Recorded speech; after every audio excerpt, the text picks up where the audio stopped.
ரோபோக்கள், எந்திர மனிதர்கள் இதெல்லாம் இன்றைய காலத்து கண்டுபிடிப்புன்னு நீங்க நினைச்சா அது தவறு. 1500 வருஷத்துக்கு முன்னாடியே மகத நாட்டுல ரோபோக்கள் இருந்திருக்கு. அதுவும் சாதாரண ரோபோக்கள் இல்ல, ஒரு பெரிய பொக்கிஷத்தை காவல் காக்கும் கொலைகார ரோபோக்கள். இது பூத வாகன எந்திரம் பற்றிய உண்மை கதை. தம புத்தர் மறைந்த பிறகு அவருடைய புனித அஸ்தி 8 பகுதிகளா பிரிக்கப்பட்டுச்சு. அதுல ஒரு பெரும் பகுதியை மகத நாட்டு அரசர் அஜாதசத்ரு பாதுகாக்கணும்னு நினைச்சார். ராஜகிருகத்துக்கு பக்கத்துல ஒரு ரகசிய சுரங்கத்தை தோண்டி அங்கே அந்த அஸ்திய வச்சார். ஆனா அவருக்கு ஒரு பயம். மனிதர்களை காவல் காக்க வச்சா பேராசையில அவங்களே அதை திருட வாய்ப்பிருக்கு. அப்போதான் அவருக்கு ஒரு விபரீத யோசனை வந்தது. அந்த காலத்துல ரோமானியர்கள் எந்திர பொம்மைகளை செய்யறதுல கில்லாடிங்க. மகத நாட்டு பொறியாளர்கள் சிலர் அங்க போய் அந்த கலையை கத்துக்கிட்டு வந்தாங்க.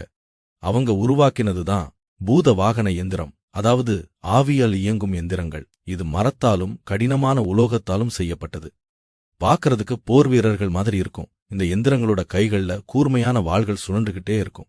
மின்னல் வேகத்துல செயல்படக்கூடிய இந்த ரோபோக்களை அந்த சுரங்கத்துக்குள்ள காவல் காக்க வச்சுட்டு அந்த இடத்தையே யாரும் கண்டுபிடிக்க முடியாதபடி மூடிட்டாரு அஜாதசத்ரு. பல 100 வருஷங்கள் உருண்டோடிடுச்சு.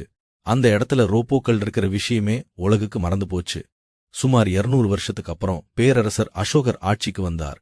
அவர் உலகம் முழுக்க 84,000 ஸ்தூபிகள் கட்ட ஆசைப்பட்டார். அதுக்கு புத்தரோட அஸ்தி தேவைப்பட்டுச்சு. பழைய குறிப்புகள் வச்சு அந்த ரகசிய சுரங்கத்தை கண்டுபிடிச்சார்.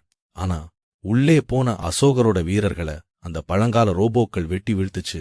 இதை எப்படி நிறுத்துறதுனே தெரியாம அசோகர் தவிச்சார். கடைசியா அந்த பழைய பொறியாளர்களோட வம்சாவளிய சேர்ந்த ஒருத்தரை தேடி கண்டுபிடிச்சாங்க.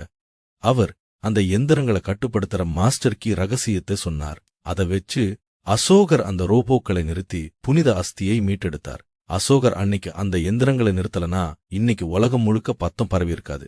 இந்தியாவோட இந்த ஏன்ஷியன்ட் ரோபோட்டிக்ஸ் பத்தி நீங்க என்ன நினைக்கிறீங்க? கமெண்ட்ல சொல்லுங்க.